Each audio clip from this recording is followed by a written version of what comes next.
Seja muito bem-vindo ao canal Rota Espiritual, mais um episódio aqui, que como sempre eu digo, este programa não tem o intuito de te apontar o caminho, mas mostrar todas as alternativas no meio da espiritualidade para você trilhar o teu caminho, tá bom? Eu sou Gilvan Arruda, produtor digital, e dividindo a bancada comigo...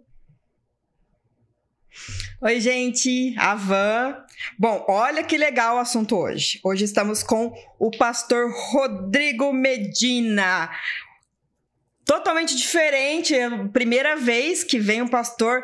Primeiramente, agradecer, pastor, por ter aceitado o nosso convite, assim, bate pronto. Um prazer estar aqui, gente. E vamos começar. Vai ser tranquilo, super leve. Eu costumo fazer essa pergunta, mas eu não costumo mandar essa pergunta. Olha, acabei de brincar, hein? Quem é o pastor Rodrigo Medina? Quem é o pastor Rodrigo Medina? Antes de tudo, não é surfista, né? Não sou surfista. E não sou parente do surfista também. Eu tenho hoje 44 anos, sou casado há 26 anos, casei bem jovem. Tenho 2 filhos, tenho um filho de 26, casado. E tem uma filha de 16, adolescente. E hoje você perguntou quem é, né? Sou filho de Deus.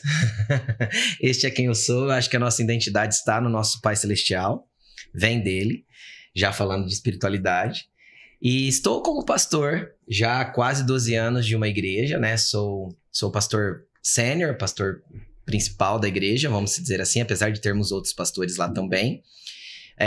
E anteriormente a estar à frente da igreja, eu fiquei quase 3 auxiliando, né, o meu antigo pastor, até que eu fui enviado para iniciar um chamado novo. Isso, uma nova comunidade, vamos dizer assim. Legal. E qual que é a denominação? Chama Cumprir Igreja. Ah, legal. Cumprir é uma sigla, na verdade. Ele tem um duplo sentido. É cristãos unidos com a missão de propagar o reino.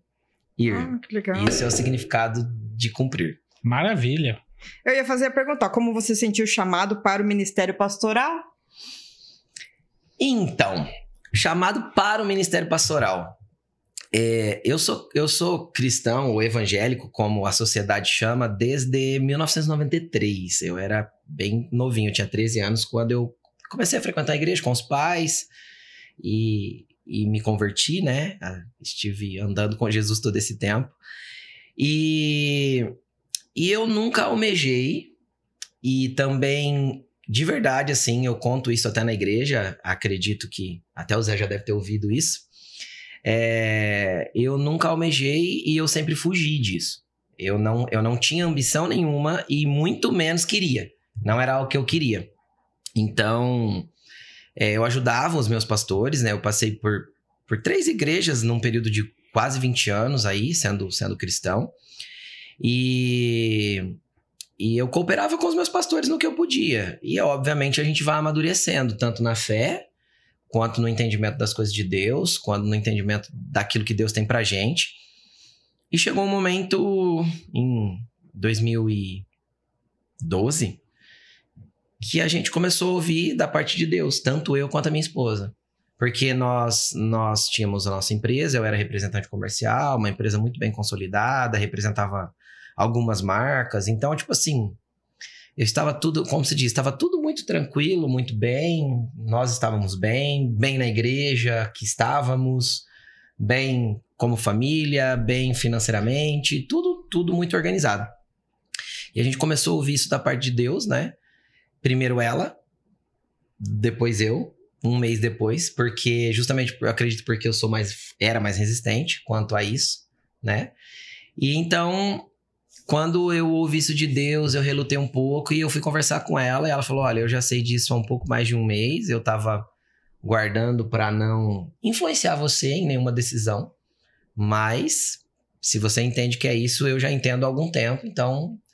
E aí a gente conversou com o nosso pastor nos enviou para começar uma comunidade nova e começamos bem pequenininho, como qualquer igreja que começa, né? Era uma comunidade aí de 15 pessoas, algumas pessoas ali que tinham muita proximidade comigo foram junto para ajudar nesse início e vamos completar 12 anos esse ano como igreja, como estando à frente mesmo, sendo pastor pastor sênior já vai fazer 12 anos. Legal. Vão fazer 12 anos e hoje já é uma comunidade que cresceu, a comunidade já tem umas 650 pessoas, a gente já tem uma equipe de outros pastores que ajudam, porque um volume desse é impossível sozinho, e foi mais ou menos assim. Que bacana. E é interessante, pastor, o senhor citou um negócio que tem a ver muito comigo também. Em 93 eu estava na igreja evangélica também, na igreja Batista Ebenezer, em Penápolis.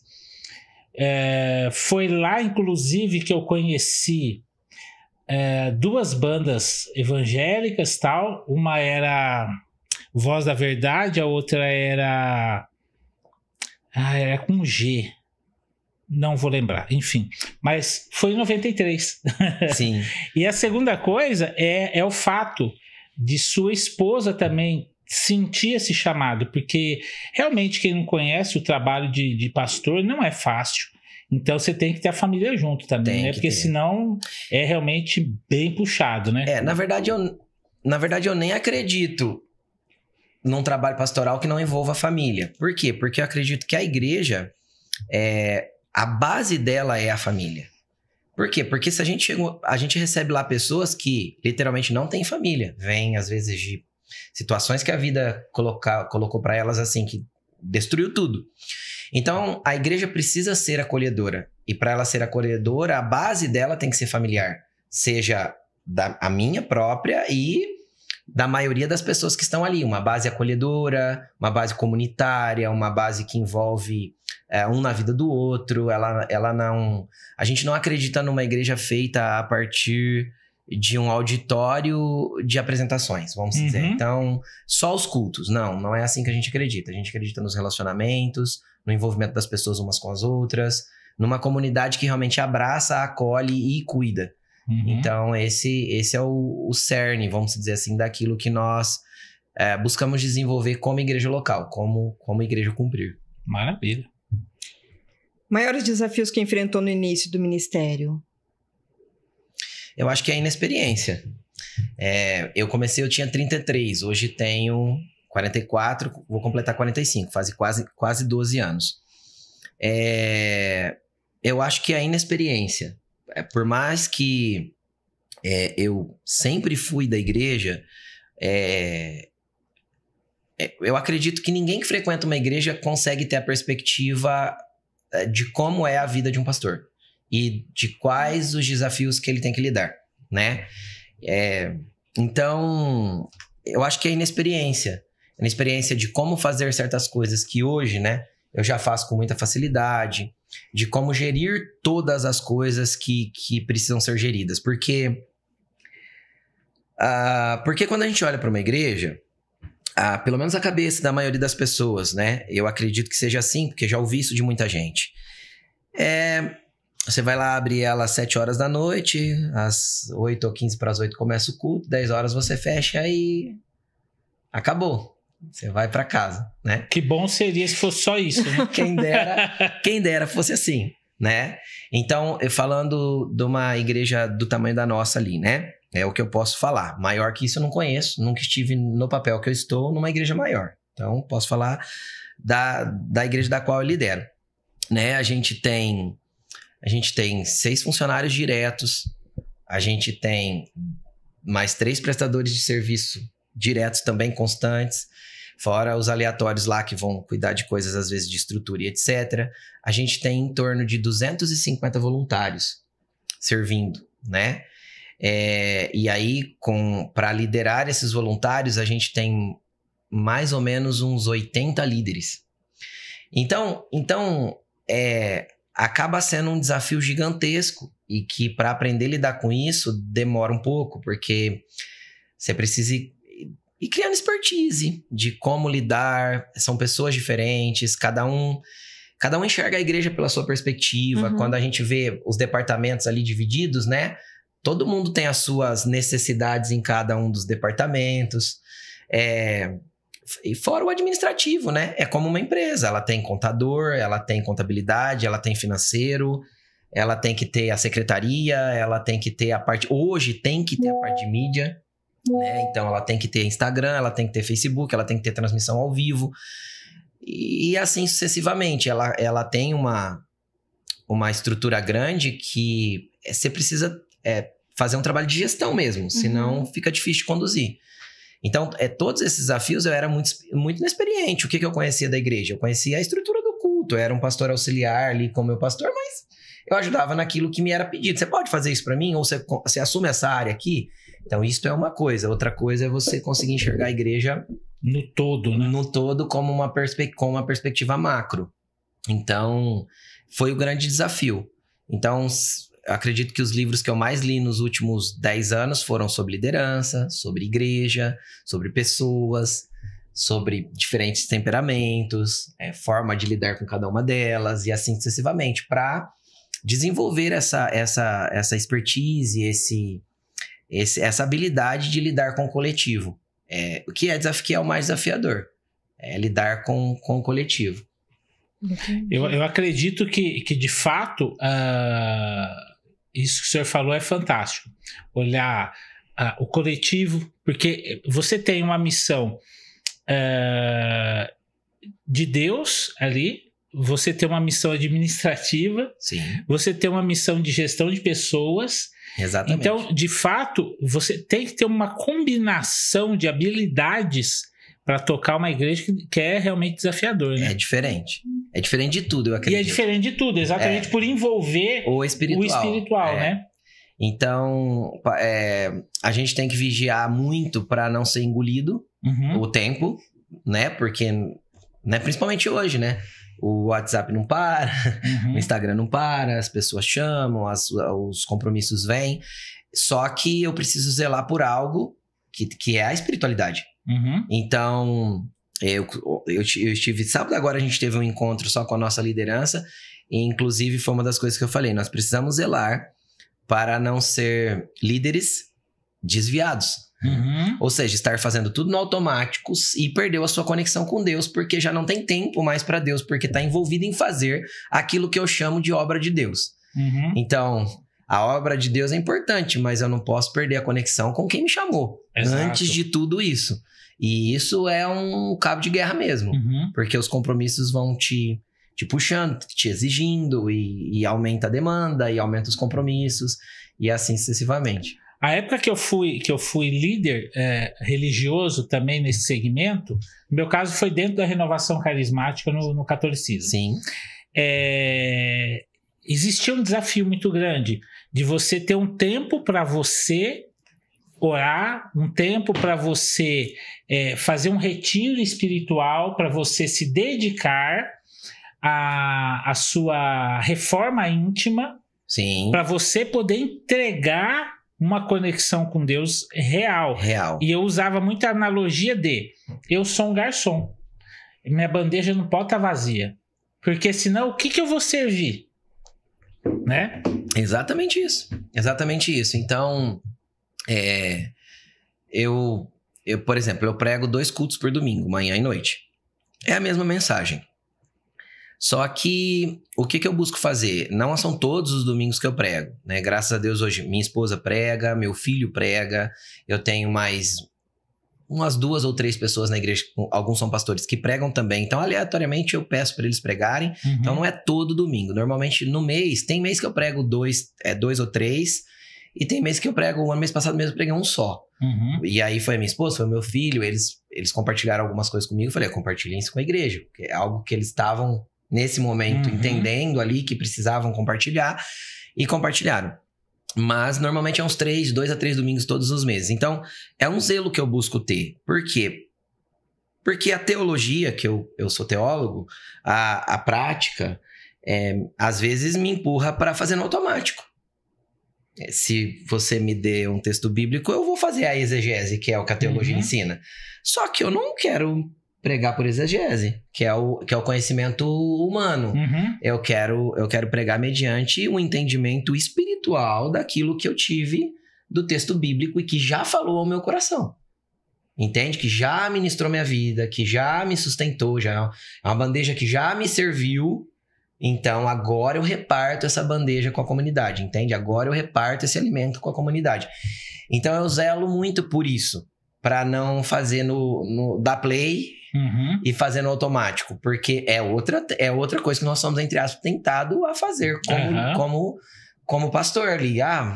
Isso aqui eu já preguei já faz não sei quantos anos, deixa eu colocar ali de novo, e eu busco não fazer isso. Eu busco ter esse zelo de ter o tempo com Deus, tentar entender de Deus o que liberar para a igreja, o que compartilhar com o coletivo, entendeu? Então, isso realmente é um ponto de tensão, na verdade. O equilíbrio, até é uma das aulas que eu dou no meu curso de liderança. O equilíbrio entre a vida pública e a particular. Sim. Porque o pastoreio, a liderança é uma vida pública, independente do que ela seja. E o teu relacionamento com Deus é uma vida particular. Então, precisa equilibrar essas duas coisas. Eu acho muito importante. E é um desafio. Eu posso dizer que para mim é um desafio equilibrar as duas coisas. Tem que ser assim como academia. Assim como academia, igual. Academia, ou você faz dela mais um compromisso do seu dia, ou você vai deixar ela. É uma realidade, né? Então, assim também o tempo com Deus. Ou separar tudo, aquele lugar teu de devoção, de entrega, de oração, de entendimento, de buscar mesmo no Senhor e no Espírito Santo aquilo que Ele quer comunicar, aquilo que Ele quer comunicar para você, para o outro, e assim sucessivamente. Perfeito. Pegando uma analogia, e como a gente gosta de levar a espiritualidade aqui de uma forma bem humorada, é a mesma coisa né? Já que o senhor usou a comparação da academia, a pessoa ficaria meio suspeita, né? De chegar e ter um personal trainer com esse shape mais gordinho, né? Fala assim, opa, não sei se esse cara é bom mesmo. É isso aí. O que significa para você ser pastor? Olha, ser pastor eu creio que é um chamado, uma vocação, um propósito de Deus. Pelo menos para minha vida eu não tenho dúvida. Como eu disse, como nunca foi algo ambicionado, nem desejado, foi algo aceito. Quando eu entendi isso, eu falei, amém, Senhor, eis-me aqui, estou disponível. E aí foi quando eu mergulhei em vários meses buscando em Deus, tipo, como então desenvolver ou plantar esta igreja que o Senhor quer que eu plante, de que jeito, qual que vai ser a essência dela. Então eu busquei por alguns meses, com o apoio do meu pastor, como isso acontecer. Porque não era algo que eu tinha projeto, não é aquela coisa que você sonhou, que você já tinha desenhado. Não foi, para mim não foi, né? Então, é uma vocação, é um chamado, né? Então, o que eu estimulo para qualquer pessoa, não fuja. Se você entendeu algo de Deus, eu costumo dizer, separar chamado e propósito em duas vertentes. Chamado é a chama que arde dentro de você para você começar a se movimentar. Então, normalmente, o cristão que já está ali na igreja há algum tempo, a palavra vai caindo dentro dele, vai construindo coisas, na verdade, vai reposicionando coisas, vai mudando princípios, vai restabelecendo sentido de vida, vai mudando a cosmovisão. Não adianta, o cristianismo ele é um transformador de cosmovisão, né? O apóstolo Paulo em Romanos capítulo 12, verso 2, ele vai dizer, transformem-se, renovando a vossa maneira de pensar, para que vocês experimentem a boa, agradável e perfeita vontade de Deus. Então, essa palavra transformem-se, vocês devem conhecer a palavra, é uma palavra grega que é a palavra grega metanoia. Então, é literalmente mudar o jeito de pensar, mudar a mentalidade para que a gente um reset mesmo. Demora às vezes. Na vida da maioria demora. Eu acho que isso é feito como um processo ao longo dos anos. Mas é ir mudando mesmo estruturas de pensamento, de conduta. Então você muda o pensamento vai mudar a conduta. E aí você vai substituindo o seu estilo, o seu modelo de vida para um modelo de vida mais pautado nos princípios que as escrituras carregam, que a gente até tem historicamente no Brasil, né? E que muitos já foram abandonados. Então, é necessário, isso vai mudando. E aí, quando a pessoa tá ali há algum tempo, é indiscutível que uma chama vai acender dentro dela E ela vai se sentir predisposta a servir as pessoas com alguma coisa, a entregar algo para alguém. Ela vai se sentindo com a bandeja cheia e ela começa a perceber, eu preciso compartilhar, eu preciso estender a mão, eu preciso ajudar, eu preciso cooperar com isso que recebi, eu preciso também distribuir isso. E isso é a chama. E normalmente a chama do chamado, ela é o pontapé inicial para que você seja conduzido ao propósito. E o que eu chamo de propósito? Aquilo pelo qual eu nasci para viver. Aquilo pelo qual Deus sonhou para mim. Eu não falo que é sonho, porque Deus não sonha. Faria sentido Deus sonhar. Mas é como se Deus escrevesse... Eu fui criado em Deus e gerado no ventre da minha mãe. Então, na hora que ele me criou, que ele me pôs é uma analogia, tá? Que ele me pôs na mesa dele ali, criou o meu esboço, o meu desenho. Ali ele determinou o que ele queria que eu vivesse. A boa, agradável e perfeita vontade dele. Pra mim. Entende? Com isso tem um processo de ir mudando a mente, de ir entendendo as coisas. E eu acredito que muita gente vai pro cemitério sem viver os seus propósitos. Exato. Eu acredito que muita gente. Então, e eu acredito que também vou sem viver a plenitude do propósito. Por quê? Porque nem tudo eu respondo do jeito que Deus gostaria que eu respondesse. Sim, nós somos falhos. Somos falhos. Então, mas eu acredito que o chamado é essa chama que vai te conduzindo. Então, ela acende, você vai uma etapa, naquela etapa você aprende algo, você desenvolve algo, então aquilo muda. Foi comigo assim, foi comigo com a minha esposa. Então, minha esposa já foi do teatro, né? É muito interessante. Por que ela foi do teatro? Foi o primeiro chamado dela, foi para participar do teatro da igreja. Aí, ela na hora, ela orou e falou assim, teatro, mas tipo, não tem a ver comigo. E ela foi impulsionada pro teatro, por quê? Porque ela era muito tímida. E o teatro ajudou... Aí ela é interessante, porque o líder do teatro dava o papel para ela da escandalosa, da bagunceira. Era pra aflorar, né? Pra ela quebrar a timidez. Hoje ela é super dada, super envolvida, ela prega, mas precisou de um chamado inicial para algo ali no teatro da igreja, depois passou para outra coisa. Hoje, além de pregar, né, a minha esposa, a Laine, ela é presidente de toda a nossa área social, que a gente tem, paralela à igreja, a gente tem a instituição, né, a instituição social, que é Cumprir Social. Né? Então, a gente tem hoje um contraturno para crianças, ela é pedagoga e está se pós-graduando em neuropsicopedagogia. A minha mulher também, pedagoga e neuropsicopedagogia. Ela está se pós-graduando agora. Então, a gente tem um trabalho com crianças carentes de contraturno, sabe? Eles ficam no fluxo ao contrário da escola lá. E a gente tem um trabalho, um mercado solidário, famílias assistidas pelo CRAS, né? São encaminhadas para fazer as compras no mercado uma vez por mês. Esse mercado é gratuito, né? Então, a gente assiste mais ou menos 50 famílias todos os meses. Eles fazem uma compra mesmo, carrinho cheio. É um dinheiro fictício, ele vai lá, pega o dinheirinho fictício dele, vai para a prateleira e faz a compra. Não é dar cesta básica, né? Para devolver dignidade, poder de compra, mudar mentalidade, gestão financeira. Ele tem que gastar só o que ele tem. Então, é para construir coisas... não só dar o alimento, mas construir também ali algumas coisas que a pessoa perde ao longo do tempo, quando passa a necessidade de muito tempo. E a gente tem também um trabalho para idosos, que ela faz toda terça-feira, é um encontro para pessoas da terceira idade, das 2 às 4, 5 da tarde, uma coisa assim. E ela que gere tudo isso hoje. Legal. E se eu falasse para ela, há 10 anos atrás, que ela ia trabalhar com coisas sociais e que ela ia estar envolvida com pedagogia, com criança, ela diria que não. Imagina, isso não tem nada a ver comigo. É o que ela falaria, sem dúvida. Se você perguntasse pra mim há 15 anos atrás, você vai ser pastor? Já muitos amigos falaram, você vai ser pastor por causa do meu jeito e tal. Eu falava, jamais, de jeito nenhum.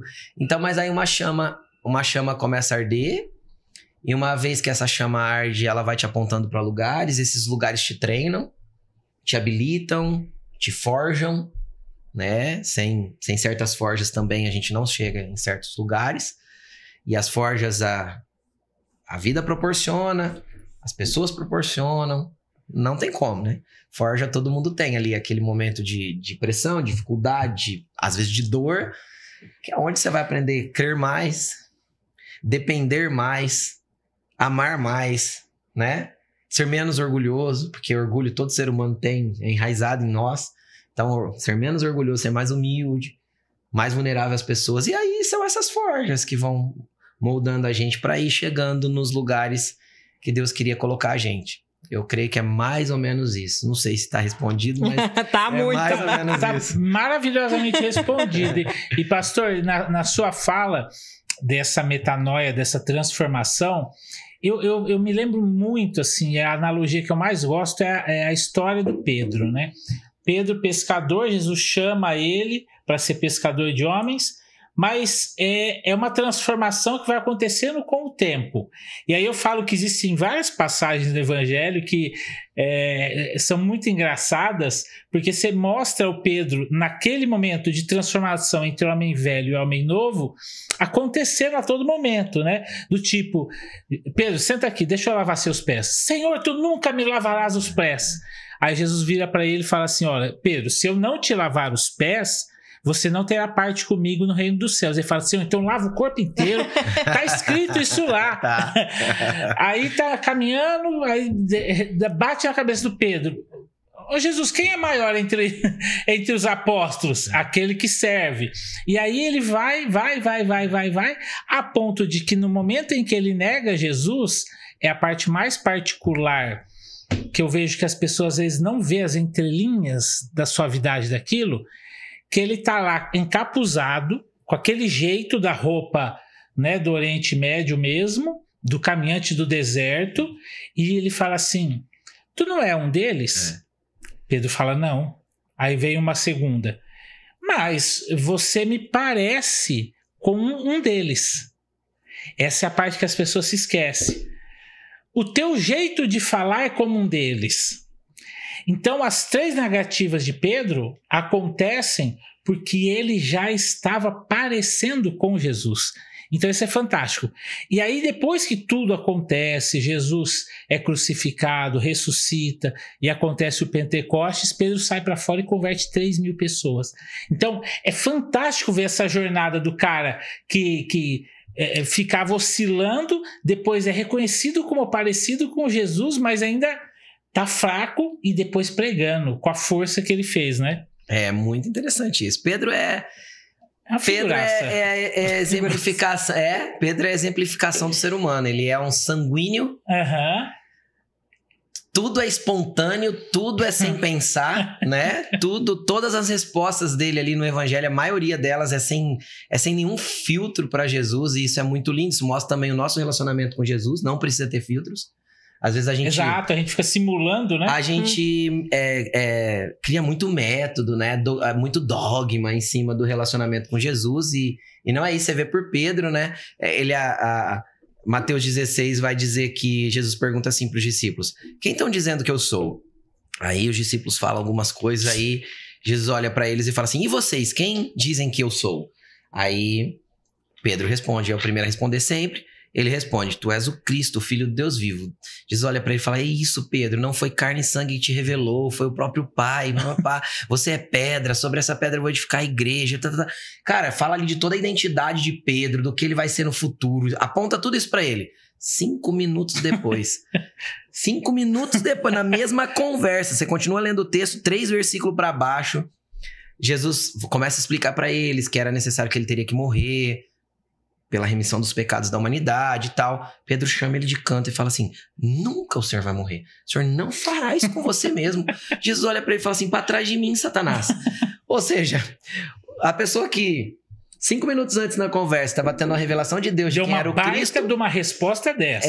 Agora ele está sendo chamado por Jesus de Satanás, porque está querendo afastar Jesus do seu propósito, que era a cruz, né? O propósito de Jesus como homem era chegar à cruz. Então, Pedro mostra uma humanidade muito, muito linda. E eu acho que a nossa humanidade não a nossa espiritualidade não descarta a nossa humanidade. Exato. Esse é um equívoco que muitas pessoas cometem. Achar que porque eu encontrei algo espiritual, seja no cristianismo ou algo transcendente que a pessoa busca, encontrei Jesus ou encontrei ela passa a criar um personagem. Aí ela é Virei santo. Isso. Ela é uma pessoa vestida com a sua religiosidade e uma outra pessoa quando está despida dessa religiosidade. E isso é terrível. Isso é terrível. No meio do cristianismo, eu costumo dizer que é isso que faz com que os filhos não tenham atração pela igreja quando entram na adolescência. Porque às vezes trazia a boca pra fora, né? Porque não vem legitimidade na fé do pai e da mãe. Então a fé do pai e da mãe faz muito sentido dentro da igreja, mas não faz sentido nenhum em casa. Então eles veem Deus lá na igreja. Mas eles não veem Deus na vida do pai e da mãe dentro de casa. Por quê? Porque é algo que foi vestido. Então, na verdade, muitas vezes, esse é um erro que eu tento não cometer também. Porque eu acho que toda religião, nunca participei de outra, mas eu acho que toda religião tem o seu dialeto interno. Uhum. E o evangélico também tem. Uhum. A gente tem um linguajar. Então eu falo que eu falo, você aprende o evangeliquez. Você às vezes muda, às vezes a sua forma de vestir, né? Passa a usar uma roupa mais discreta. A gente não tem nenhum código de vestimenta na nossa igreja, mas a pessoa passa tem uma a transformação. com decoro melhor ali e tal. Ela muda várias coisas. Começa a ver exemplos e copiar. Isso, exatamente. Mas não é o estereótipo que vai determinar. O estereótipo precisa ser só um reflexo do que está acontecendo por dentro. E lá em casa, pai, mãe, esposa, filhos, não vão ver o estereótipo. Eles vão ver o que tem dentro. Eles vão ver a realidade da tua vida, né? Então, às vezes, tem algum jovem, né? Ah, pastor, eu quero servir a Deus, eu quero... Como que eu começo? Você arruma sua cama? Primeira pergunta que eu faço. Ué, não? Se ele quer... Porque eu só vou servir a Deus servindo as pessoas. Deus não precisa de nada. Deus não precisa ser servido. Ele é criador de todas as coisas, tem milhares de anjos para servi-lo. Então eu só sirvo Deus servindo você. Exato. Eu não sirvo Deus servindo. Como que eu sirvo ele? O máximo que eu posso dar para ele é um coração sincero e uma adoração genuína. É o máximo que eu posso entregar para ele. Entende? O demais é servir as pessoas. Então, se o jovem quer mudar o mundo, quer ser pescador de homens como Pedro, mas não quer ajudar a mãe, não quer lavar uma loucinha, não quer estender a própria cama, não quer ser exemplo para o amigo na escola, não adianta ir para a África, não adianta ir para a Ásia. Exato. Comece no básico, que isso vai gerar uma transformação imensa. Então aí a mãe vai começar a ver Cristo. Vai pôr a mão assim, né? Tá com febre? O que tá acontecendo? E deixa as minhas atitudes mostrarem que Cristo está em mim. Então é o que Pedro fez ali, capuzado. Alguém olhou e falou, você se parece com ele. Mas se parece como? Nas ações, nas atitudes, no jeito de falar. Do contrário, né? É o que você falou, o maior é o que serve. Ele veio para ser servido. Então não tem como desconfigurar o cristianismo disso. Entende? Então, esse é o padrão que eu uso para tudo. Se eu subo no púlpito para pregar, é para servir a igreja. E por isso que não há diferença no trabalho. Se eu preciso pegar uma vassoura para varrer o chão, ou trocar um saco de lixo do cesto da igreja, ou arrumar uma cadeira para a pessoa sentar, não difere em nada de subir num púlpito para pregar. Por quê? Porque eu estou servindo pessoas. E servir é servir. Não tem, esse serviço é maior e aquele serviço é menor. No reino de Deus não tem isso. Maior é o que serve. Serve com o quê? Com qualquer coisa. É o que serve. Jesus estava lavando os pés dos discípulos. Não sei se você já leu sobre isso ou estudou sobre isso, mas o que era o serviço de lavar os pés? O judeu não tomava banho todo dia. Não era cultural tomar banho todo dia. Então eles lavavam os pés e as mãos sempre que iam para a mesa. E por que os pés? Porque até que não faz sentido. A gente tá numa mesa aqui, o pé tá lá embaixo, eu tô comendo aqui, então faria sentido mais a mão. Mas é que a mesa judaica era de 45 centímetros do chão. E não tinha buraco para você enfiar o pé por baixo, você sentava meio que de lado. Então seu pé ficava perto do rosto do outro. Ficava fedendo a lateral do outro. Era assim. Por isso que aquele texto vai dizer que o discípulo amado, reclinava a sua cabeça no peito de Jesus. Tem gente que pensa que é um carinho. Não era um carinho. Era o jeito de sentar na mesa. Então, ele estava aqui. Então, ele reclinava a cabeça ao peito de Jesus para estar à mesa. Entende ou não? Então, significava que ele estava do lado. Porque a mesa não era assim. A mesa judaica não era assim. Então, o que era lavar os pés? Por isso que Pedro, na hora... Não era o serviço do criado, né? Do criado que já não tinha capacidade de trabalhar, o corpo já não aguentava mais. ele já não consegue mais a lavoura, ele já não consegue mais nada pesado. Então, o que era feito com aquele servo, com aquele escravo? Colocado na porta das casas, isso os mais ricos, né? Colocado nas portas das casas para lavar os pés de quem entrava, entende? Ele não tinha mais força para trabalhar. Então, era tipo o escravo quase descartado já, sabe? Era o último do último serviço de um escravo. Então, por isso que Pedro dá aquele arrepio na hora, né? Tipo, de jeito nenhum, né? Então, mas ao mesmo tempo, isso nos ensina algo, né? Que não importa o tamanho do serviço. Servir é servir. Servir é servir. Não importa se um parece que mais relevante para os homens ou menos relevante para os homens. Entende? E, na verdade, tem mais galardão, segundo Jesus, aquele que ninguém tá vendo. Aquele que na mão direita fez e a esquerda não viu. Esse tem mais recompensa do que aquele que é público, que é visto, que é notório, que é aplaudido, que é... Não é legal contar episódios nossos, né? Mas esse eu gosto de contar porque para mim me marcou.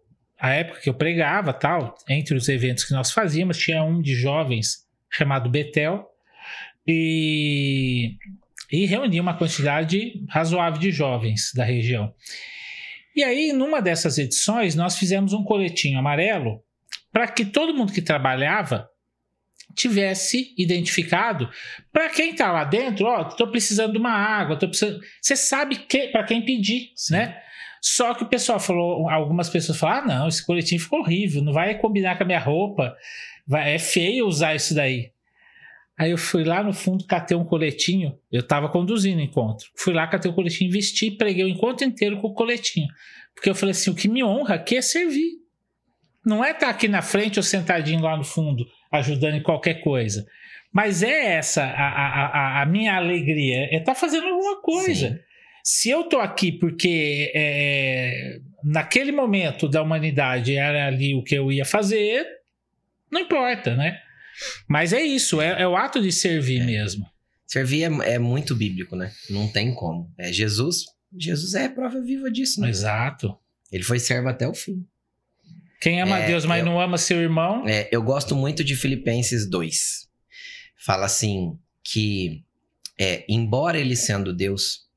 Ele entendeu que ser igual a Deus não era algo que ele devia ficar apegado, mas desprendeu-se de Deus, se fez homem, e como homem se fez servo.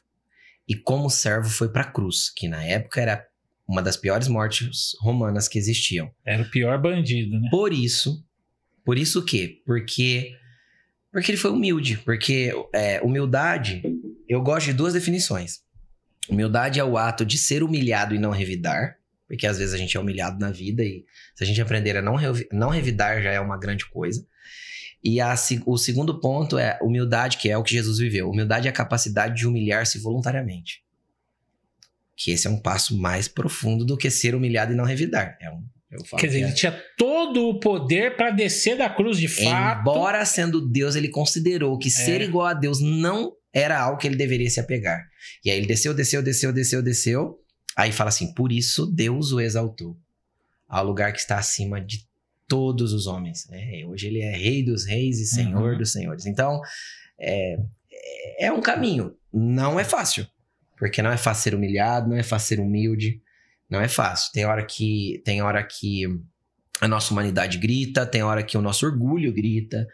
E isso é uma realidade em qualquer ser humano. Por isso que eu falo que a gente também não pode anular a nossa humanidade por causa da nossa espiritualidade. Então, eu vou dar um exemplo. Eu sou sanguíneo. E não sei se vocês conhecem o temperamento, já estudaram um pouquinho. Então, eu sou sanguíneo. O sanguíneo, ele tem a facilidade de explodir com mais facilidade. Então, o que eu aprendi ao longo do tempo? Onde são minhas áreas de vulnerabilidade? Que tipo de coisas que eu vou me expor. Que eu vou subir demais e que, né, quem me conhece de perto fala assim, que o seu pescoço vai começar a ficar vermelho, né? Porque antes de explodir vai avermelhando aqui assim. Então o que eu tenho que fazer? Fugir desses ambientes. Pra quê? Pra não dar um mau exemplo, pra não errar, pra não pecar contra as pessoas, pra não ferir pessoas. Então, é importante que a gente tenha isso. E servir, Jesus veio pra servir. Então, ele era Deus e não ficou apegado a isso. Veio pra morrer por mim, voltou a ser Deus, mas veio pra morrer por mim. Exato. Veio pra se colocar no meu lugar e falar pra mim que é possível. E você vê, tudo é a questão do exemplo, né? Porque na Bíblia também tem aquela outra passagem que... Senhor, devemos ou não comer carne? Olha, se comer carne ou beber vinho for ocasião de queda para o seu irmão, não o faça. Isso. Então é bem isso, né? Você escapar daquela situação que você vai dar um testemunho ruim, é melhor não fazer. É isso aí. É Romanos que tá escrito isso aí. O apóstolo Paulo disse isso, orientando os romanos. Se você for comer e for escandalizar, não coma. Preserve o seu irmão. Ou seja, isso mostra que as pessoas estão acima das liturgias. Aham. Então, é uma coisa que às vezes a gente não valoriza, né? Hoje briga-se por causa da religião. Exato. Entendeu? Então, briga-se por quê? Porque não entenderam que as pessoas estão acima da liturgia. Eu lembro... Desculpa, tá interrompendo. Não, você tá fazendo pergunta, eu tô só riscando aqui, ó. Você tá praticamente fazendo tudo. Eu, quando eu era moleque, tava na renovação carismática. Na escola eu tinha um grande amigo que era da quadrangular. E é interessante, pastor, porque nós não conversávamos daquilo que nos dividia. Sim. Mas nós conversávamos daquilo que nos unia. E a gente tinha altos papos, falava de Deus, porque o nosso Deus é o mesmo. Então, a gente brigar por causa de religião é uma bobagem. É bobagem. Ao invés da gente construir um mundo melhor, né? Sim, é bobagem. Brigar por causa de religião é bobagem, lógico. Deus não carece da nossa defesa. Deus, exatamente. Deus não precisa que o nome dele seja defendido por nós. Deus não precisa de nada disso. Nunca precisou, né? Tentaram acabar com a religião cristã.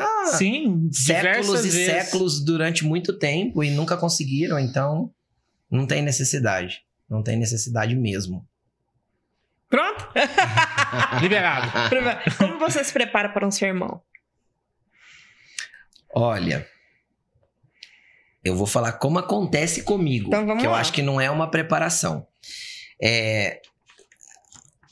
Eu busco andar conectado com Deus, né? A Bíblia mostra 2 momentos. A Bíblia ensina tanto o que a gente chama de momento de devoção, momentos de secreto ou tempo a sós com Deus. Cada pessoa dá uma nomenclatura para isso, que é aquilo que Jesus ensinou no Pai Nosso. Quando você for orar, fecha a porta do seu quarto, entra ali, fala com teu pai secretamente. E aí ele ensina a oração do Pai Nosso logo abaixo. Então, isso é a nossa devoção a Deus. Só que também a Bíblia vai nos ensinar de andar no Espírito. O que é isso? É entender que eu não saio do quarto e Deus fica lá no quarto. Né? Ele está em mim, através do Espírito Santo. Então, a gente se mantém conectado. Então, o que eu busco? Por exemplo, eu vou pregar domingo. Eu já tenho uma ideia boa do que eu prego domingo. Por quê? Porque na segunda-feira, enquanto eu estava orando, meditando no que eu tinha falado nesse domingo, algo brotou no meu coração.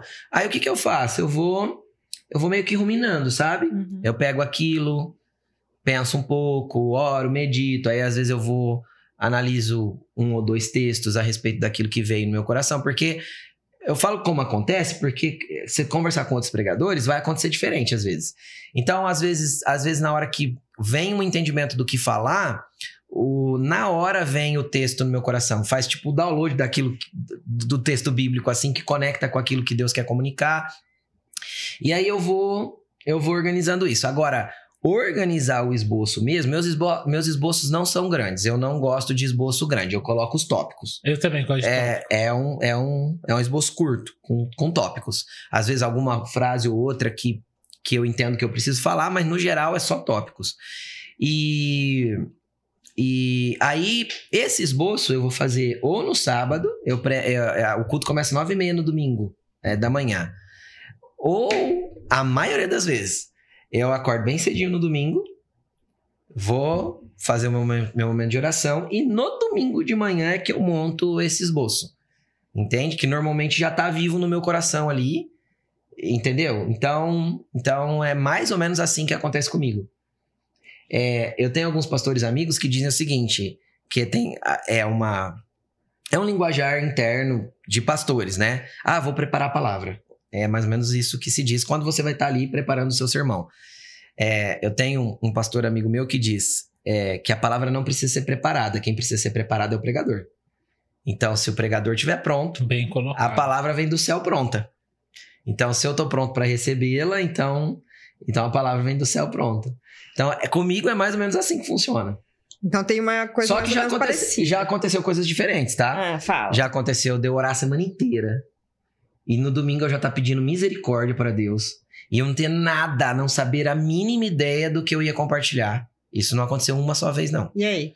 E aí, na hora do culto no louvor, ali, que a gente tem meia hora de louvor ali antes da palavra, pumba, o download vem, né? Como se diz. Vem assim, e aí na hora, eu, às vezes sento na cadeira, noto alguma coisa e subo. Ou às vezes sem nada, só o texto bíblico na cabeça. É pra testar a obediência, às vezes. A fé, né? A fé, porque eu vou te falar, quando isso acontece é difícil, mas acontece. Já aconteceu algumas vezes. E desculpa roubar, mas fazendo um comentário, comigo aconteceu uma vez que fui pregar um encontro e eu tinha estudado, tinha me dedicado, feito um tema, feito lá meus tópicos, que nem o senhor e tal, bonitinho. Na hora que eu subi, que o pessoal orou por mim, que eu peguei o microfone, Deus falou assim, não é isso. Rasga. Uhum. Rasga. Aí eu falei, quê? Rasga. Aí eu rasguei. E falei, e agora? Agora deixa comigo. Já aconteceu isso comigo também. Já aconteceu assim, não em cima do púlpito, mas segundos antes de subir. Na última canção ali, Deus fala assim, você não vai pregar o que você preparou. Aí dá até um frio na barriga, né? Total. Você tem um monte de gente te ouvir. Jesus, e agora? Aí você começa a orar, Jesus tem misericórdia. Então me deixa entender o que o senhor quer que eu comunique. Ele sempre vem. Ele é bom. Ele é fiel, nós que não. A gente falha, ele não. É isso aí. E quais são os livros da Bíblia que mais gosta de pregar? E por quê? Tem alguma coisa assim? Tem. Eu não acho que não é questão de mais gostar de pregar, porque as pregações que eu faço normalmente são temáticas e não expositivas. Qual que é a diferença? Expositivo você vai pegar o texto e expor aquele texto. Uhum. E o que eu costumo pregar é por tema. Então, né, domingo agora eu falei sobre o tema da mensagem foi herdeiros sem herança. O tamanho da herança que nós temos em Deus e o quanto a gente não tem consciência do tamanho dessa herança. Por isso, nós somos herdeiros sem herança. Muitas vezes. A herança está ali, mas a gente não tem acesso. Se a gente não tem acesso, ela não é nossa. Ela está ali, né? Inútil. Então aí eu acabo vasculhando alguns textos que mostram isso biblicamente. Normalmente é assim que eu prego. Falando dos livros que eu gosto muito de duas cartas de Paulo, que são as duas últimas que ele escreveu. O apóstolo Paulo, ele antes de morrer, ele teve quem matou ele foi Roma, né? Ele morreu em Roma. E ele esteve preso lá, numa prisão domiciliar, por um pouco mais de 2 anos antes de ser julgado por César e ser condenado à morte. E ele escreve 2 cartas ali, que pra mim... Por que eu gosto? Porque eu acho elas maduras. Ele fala das coisas transcendentais, das coisas espirituais, numa profundidade que ele não trata nas outras cartas, que é 2 Timóteo e Efésios. São as 2 últimas cartas escritas por Paulo, as que foram escritas por último. Gosto muito, pelo nível de profundidade com que Paulo apresenta o relacionamento com Deus. Aí, se fosse para mim trazer mais alguns, eu gosto muito de Gênesis. Pela riqueza, Gênesis para mim é 2.000 anos de história inserida em 50 capítulos. Então, tipo assim, tem muitos detalhes. Gênesis explica a ciência. Gênesis explica a Pangeia e a divisão da Terra. Tá lá, tá escrito. Sabe, tem coisas assim incríveis em Gênesis. E eu acho assim de uma riqueza histórica, cultural, incrível. Gênesis. Tá? Então é um livro que eu gosto muito. E, obviamente, os evangelhos. Porque eu gosto de ver nos evangelhos a perspectiva com as quais, principalmente Mateus e João. Por quê? Porque foram oculares. Mateus e João foram testemunhas oculares. Eles estiveram com Jesus o tempo todo. Então, se você lê Mateus e lê João, cada um enxerga com uma perspectiva completamente diferente as mesmas coisas. Você pega, às vezes, as mesmas passagens de coisas acontecendo, um deu uma riqueza de detalhes de um jeito e o outro deu uma riqueza de detalhes de outro. Mateus, ele é bem descritivo. Muito e João descritivo. é mais amoroso, né? Na E forma de escrever, né? Ele via mais a perspectiva espiritual daquilo que aconteceu, enquanto Mateus não, ele detalhava o fato com precisão, né? Aí Marcos e Lucas escreveram depois, né? Lucas era o médico que acompanhava Paulo, escreveu o livro de Lucas e o livro de Atos, e Marcos era também um discípulo de Barnabé. Paulo foi um discípulo de Barnabé, né? No começo, e depois ele se tornou um discípulo de Barnabé. João Marcos é o nome do autor do Evangelho de Marcos. E ele escreveu, então eles escreveram depois. Então, como que eles escreveram? Lucas ainda leu no Mateus, né? Relatos, na verdade. O que Lucas empreendeu? Uma pesquisa. Então, o que ele fez? Naquele momento que Lucas escreveu, possivelmente só Tiago estava morto dos 12. Que foi o primeiro a morrer, que foi executado em Jerusalém. Então, dos 12 não, né? Judas morreu primeiro, então ficou 11. Dos 11, Tiago tinha morrido. Então, tinha 10 vivos. Fez um podcast. Isso. Mais Maria, que ainda era viva. Mais tantas pessoas que estavam ali vivas e podiam compartilhar do que viram. Então, Lucas empreende uma pesquisa, né? Ele estava escrevendo para um homem chamado Teófilo, né? Ó, excelentíssimo Teófilo. A Bíblia não relata quem que é esse Teófilo, mas por ser excelentíssimo, devia ser alguém importante, destaque, né? Alguém de destaque, que possivelmente custeou para ele as viagens, as pesquisas, porque ele precisava disso, correto?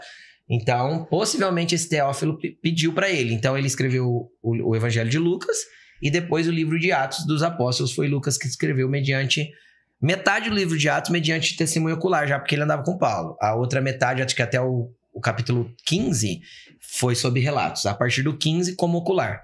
Agora, nos evangelhos de Mateus e João são oculares, né? Eles estiveram com Cristo. Então, é muito precioso. Nossa, tanta coisa legal.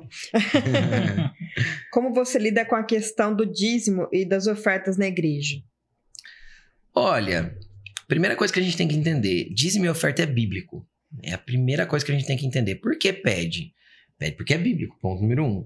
Segundo, porque tem uma estrutura para se manter, que não custa barato. E a estrutura serve a gente. Deus não precisa da estrutura. Se eu me reunir debaixo do pé de manga ali com meia dúzia de gente, começar a orar e buscar Deus, ele vai estar ali com a gente. Deus não precisa de estrutura. A estrutura é para servir a gente. Então, a gente gosta de cadeira confortável, a gente gosta de ar-condicionado, a gente gosta da água geladinha, a gente gosta do lugar bem localizado para ir, do estacionamento bom para estacionar, de um som bom, de uma estrutura legal para os nossos filhos e assim sucessivamente. Então, tudo isso é custeado com os valores de dízimo. Então, como eu lido? A gente lida com... Eu não relo. Vai, pra você entender, isso eu me precavi desde o início. Então, tem as pessoas que contam as arrecadações. Hoje quase tudo é Pix, né, gente? Porque na igreja também 80%, 90% é via Pix. Então, beleza, já cai na conta, isso já é uma maravilha. E aí a gente tem uma diretoria, né? Então, a igreja ela tem um estatuto, administrativamente dizendo, o que rege qualquer igreja é o estatuto dela. Se alguém nos colocar na justiça, por exemplo, o que vai nos defender se o que a pessoa está exigindo nós teríamos que fazer ou não, tá lá no estatuto, é isso que rege a igreja. Então a gente tem um estatuto, aí nesse estatuto ele determina uma diretoria e um conselho, na verdade, o nosso, né? A diretoria, ela é administrativa, então a gente presta contas para essa diretoria, de onde o dinheiro foi usado, como foi usado, tal. Aí essa mesma diretoria é quem vai determinar o salário do pessoal. Então, o meu é determinado por essa diretoria, o da minha esposa, que também trabalha integralmente nessa diretoria. Aí, secretária, financeiro, contábil, tudo isso a gente tem lá. Pessoa do marketing, todas as pessoas ganham da igreja para fazer toda aquela estrutura administrativa acontecer. Então, e aí a gente tem as reuniões a cada 3 meses, na verdade, porque não precisa ter todo mês. Aí a gente apresenta todas as contas, os balanços, onde foram os investimentos, e aí a diretoria também serve para aprovar contas maiores. A gente fez um investimento de som agora muito alto, recente, precisava trocar o som da igreja, então é um investimento altíssimo, né? A igreja parcelou em meu som, minha vida. Boa. Então, mas foi aprovado pela diretoria pra gente, tipo, assumir uma conta desse tamanho e tal. Aí essas contas mais... O dia a dia não, ali o corriqueiro é eu junto com o financeiro, que nas coisinhas pequenas. Agora, o que já tá aprovado. Aí, quando é alguma coisa diferente, a gente aprova com a diretoria e vai. Aí tem o outro que é um conselho ministerial. Aí já é outra equipe de pessoas. Aí são meus pastores, meus líderes. Aí é parte do ministério. Pessoas, desenvolvimento de coisas. A parte ministerial funciona com uma outra equipe. Entende? São equipes separadas. E dentro do estatuto, uma supervisiona a outra. Então, se alguém da equipe ministerial der um escândalo, por exemplo, fazer alguma coisa que ele precisa ser afastado, é a diretoria que faz esse afastamento. E a mesma coisa, se alguém da diretoria, de alguma forma, lesa a igreja por algum motivo, por algum caráter mal formado ali dentro, é o ministério que vai exigir a saída dessa pessoa da diretoria. Então, é assim que a gente lida. Eu não tenho problema, assim, em falar disso e de lidar com isso. Mas desde o começo, eu criei coisas pra, entre aspas, me proteger. Mecanismo de defesa. Isso, né? Pra estar o mais protegido possível contra as acusações que podem ser ilegítimas, né? Então, a gente tem tudo muito bem documentado. A gente, desde o começo, buscou fazer isso. Então, tudo a gente compra com nota. Prestador de serviço tem que ter meia aberta. E assim sucessivamente. Senão, a gente nem contrata. Se tem nota? Não, então não tem como, né? Então, a gente procura andar assim para não ter margem. Que a gente já luta contra as coisas espirituais, que tenta derrubar a gente o tempo todo. Se a gente tiver resquícios nas coisas humanas que prendem a gente perde toda a legitimidade do espiritual.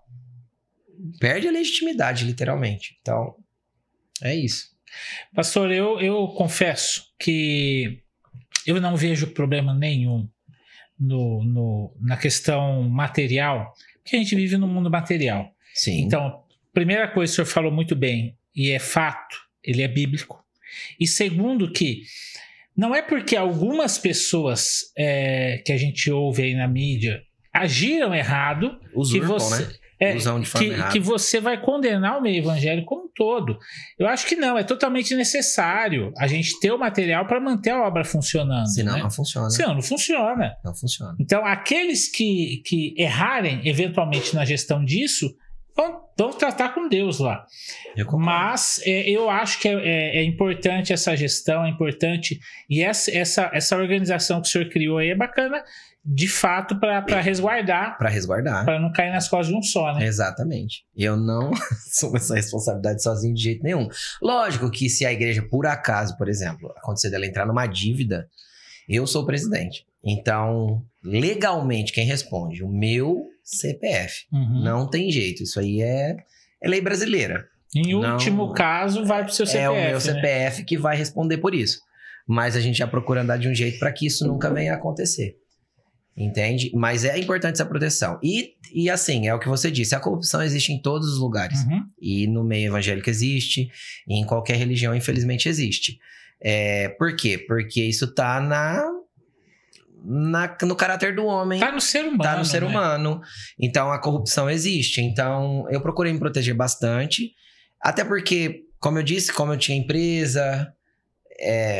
eu já lidava com... Já tinha uma experiência, exatamente, né? Com valores. Então, eu já sabia o que precisava ser feito e tal. Nessa parte, a gente se resguardou desde o começo, assim...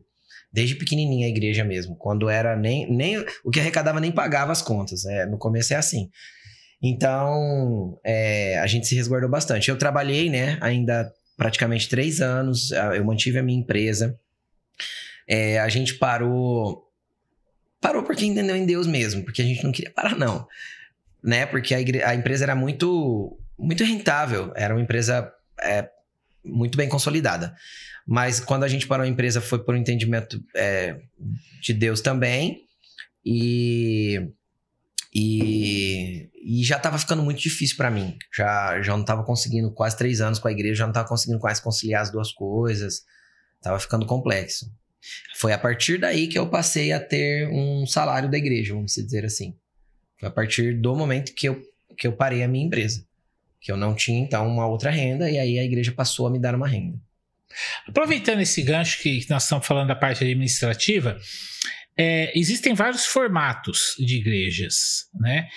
Existem as igrejas mais tradicionais, as igrejas mais renovadas, Sim. as igrejas que têm ligação com uma sede e as filiais. Como Sim. que funciona a sua? Ela é uma igreja independente? A nossa é uma igreja independente. Hoje a gente tem uma congregação que está ligada a nós, Certo. tá? Mas não é a intenção nossa sair abrindo. Essa nasceu. Uhum. Espontaneamente, o pessoal de outra cidade começou a se reunir, vindo aqui, e aí começaram a se Gostou da reunir. identidade? Isso, começaram a se reunir lá, as pessoas começaram a se juntar e a gente acabou abrindo uma congregação lá.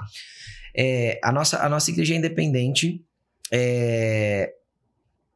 administrativamente. Porém, nós caminhamos ligado ao que a gente chama de rede apostólica. O que é uma rede apostólica? A rede apostólica tem a ver comigo e com a minha casa. Não com a minha esposa, não com a igreja em si. Então, eu tenho uma pessoa ao qual é o meu pastor. 2, na verdade, entendeu? Que são meus pastores. Então, quando eu preciso de algo, uma dificuldade. Por exemplo, uma orientação. corrente filosófica, sim. Eu não sei, eu não posso dizer que é uma corrente filosófica, porque...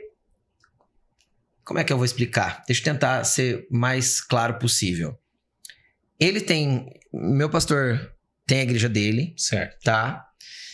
A dele não é independente, entende? Então, é uma rede grande já, eu não sei quantas igrejas eles têm, mas eles devem ter, sei lá, umas 40 ou 50 igrejas pelo Brasil, tá? Então, esse é o nosso pastor principal, cuja sede fica lá em Itajaí, Certo. Santa Catarina. Aí eu tenho o pastor que tá mais perto de mim aqui, que é um pastor de Campinas, desta mesma denominação. Só que a minha igreja não tem vínculo denominacional com eles. Não tem vínculo administrativo. O que tem? Tem um vínculo... A gente chama assim, pra frente. É um vínculo de coração. Uhum. Eu me sujeito voluntariamente também para estar protegido. Uhum. Por quê?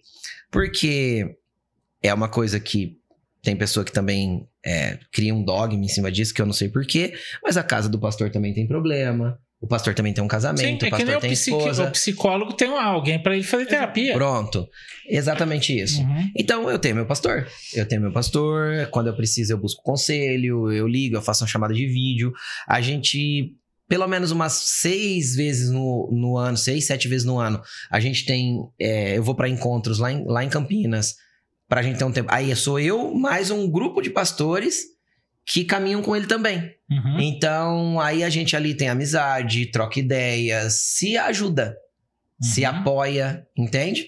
Então, é uma forma, assim como a diretoria protege administrativamente, do jeito que eu expliquei, isso me protege espiritualmente. Uhum. Eu não ando sozinho, eu tenho alguém que eu posso contar também para tirar um conselho, para buscar uma orientação espiritual, para chorar as pitangas quando a coisa aperta, entende? Eu tenho alguém com quem eu posso contar, Legal. entende? Então, como igreja somos independentes, mas a gente anda... Aí tem um detalhe também.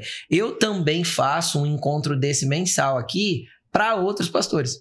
Assim como o meu pastor faz para comigo, eu também sou esse braço para alguns outros pastores. Que estão, às vezes, mais jovens na... Isso, e que estão com isso, que tem as igrejas também independentes, mas que também querem estar ligados a alguma coisa. Uhum. Então, nós temos pastores que frequentam aqui, é uma vez por mês que eu faço um encontro. Ibirá, Araçatuba, Andradina, alguns de Rio Preto, e assim, tem vários. Vem uns 20, 25 pastores. Aí a gente faz um encontro só para pastores. Aí eu trago uma palavra voltada para a liderança, para os desafios pastorais. E aí, quando algum precisa, eu também sento, ouço, aconselho, dou direção. E assim sucessivamente. Então, aquilo que eu recebo, eu também distribuo aqui. Entende? E aí a gente se ajuda literalmente, porque para não andar sozinho, para não estar isolado. Uhum. Uma coisa é estar ali como administrativamente como independente, outra coisa é estar isolado. Quanto aos modelos, nós temos algumas igrejas tradicionais, que eu poderia citar que as duas mais conhecidas, a Batista e a Presbiteriana. Uhum. São as duas mais tradicionais. Meu pai era de uma e eu era da outra. Isso. Aí elas têm o seu modelo de governo. Então, a Batista é um modelo de assembleia. Assembleia mesmo. Então, qualquer decisão precisa reunir a assembleia da igreja, vai os irmãos lá, é uma assembleia. Chega, quem chegou... É o que o Davi fazia no meio da praça. Meia hora depois tem a segunda chamada, sabe aquela coisa de assim? E aí todo mundo vota, isso é o modelo batista tradicional. O modelo presbiteriano é a partir dos presbíteros, que eu não sei como ao certo são escolhidos pela igreja, e aí é eles que tomam as decisões. E o pastor não é um presbítero. Entende ou não? O pastor é o pastor, quem cuida de toda a parte administrativa e ministerial da igreja são os presbíteros. Esse é o modelo presbiteriano. São as igrejas consideradas chamadas de tradicionais ou históricas, né? Aí a gente tem as igrejas que são consideradas chamadas de pentecostais, que é aquelas igrejas que vêm do Pentecoste, da linha do carismático e tal. Aí, de verdade... Tem um monte de coisa. Tem um monte, cada uma é de um jeito, dá um monte de formato e etc. E a gente tem um modelo que não tem nem nome, teologicamente dizendo ainda, que é o modelo que a gente adotou. Então, se você falar assim, você se parece um pouco com a Batista? Sim, me pareço. A linha teológica, por exemplo, que eu creio, ela é bem mais batista do que presbiteriana. Bem mais. Não que seja toda igual. Você tem um pouco de pentecostalismo? Tenho. Eu acredito nos dons do Espírito Santo, eu acredito que isso tem que ser manifesto para a igreja, eu acredito em milagre, eu acredito, já vi, né? Então, a gente acredita em tudo isso. Então, automaticamente, tem um pouco de pentecostalismo também. E isso são várias igrejas hoje, assim, mas muito mesmo, que têm caminhado nesse modelo. E ainda, a teologia ainda não deu um nome para isso. Logo eles vão inventar, né? A brincadeira é que as igrejas de parede preta, porque muitas das nossas igrejas são pintadas ou por fora ou por dentro de preto. É só uma questão de conforto, uma questão de estética, não é uma questão que define nada. Entendeu? É uma questão de estética. Cor é estética, cor é irrelevante, né? A nossa é preta por fora, mas por dentro ela é um cinza clarinho. Aí o fundo do palco é preto.